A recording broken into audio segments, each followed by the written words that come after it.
Vilaseni Fawanuku was a one-man wrecking crew at Bingham High in West Jordan, Utah last fall.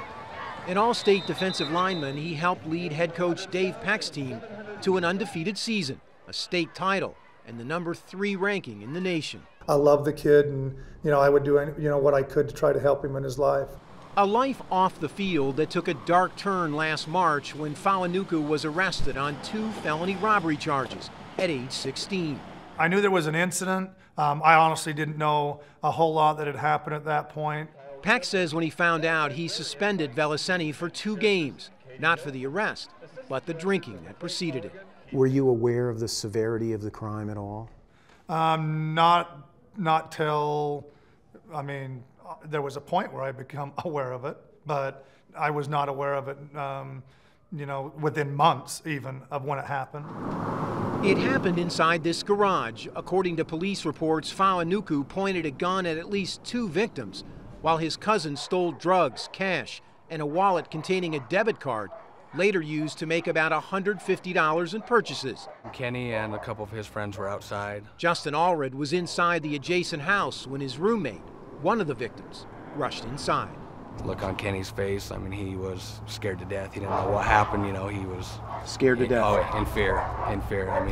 Those guys weren't playing around. They were, he thought he was going to die. He thought he was going to die? Yeah, he told me he had a gun 2 inches from his face. Lead Detective Chad Hahn said 2 of the victims described the gun as a 9mm pistol, attached to a chilling threat made by Fawanuku. If they called law enforcement, they'd do bodily harm to them.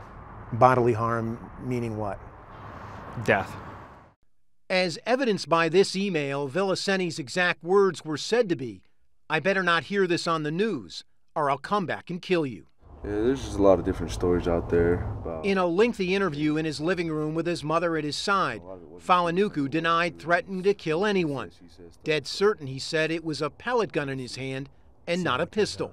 Thank you. He told SI.com contributor Jeff Bennett and this reporter he was kind of lost at the time of the robbery, unhinged by 2 family tragedies. I wasn't really thinking, man. I don't even know what I was thinking, but I stood up, I showed the gun, then we left.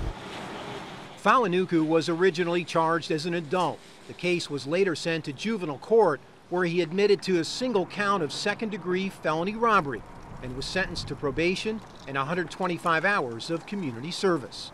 A prosecutor close to the case told us the decision to move the case to juvenile court was made by upper administration, weighing an adult conviction that would, quote, define Seni's life against the loss of a potential football scholarship. I do know that I've had contact from other colleges that said if it doesn't work out at University of Utah, that they would definitely be, interested in him.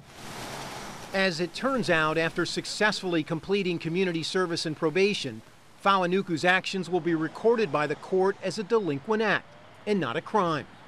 The reclassification paving the way for him to accept the scholarship to play football at the University of Utah next season, which has a school policy prohibiting the signing of felons.